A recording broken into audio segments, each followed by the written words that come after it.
Hey, how's it going? Hope you're well and all is good. Today's workout is a simple, straightforward one, but again, it's not necessarily easy.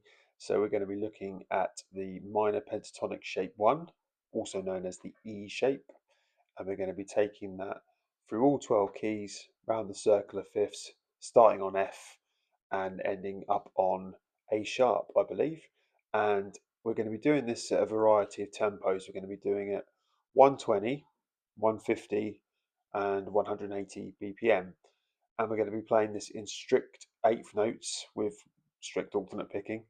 And the reason why we're doing it at that higher tempo but with the lower note value is because I really want you to lock in with that down, up motion, really get that alternate picking consistent.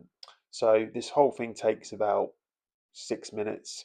Again, all 12 keys, set one shape. We're just going to run it through those keys and let's see how good you are at remembering where your notes are on the E string and see how good your picking is. So without further ado, grab your guitars, let's get started.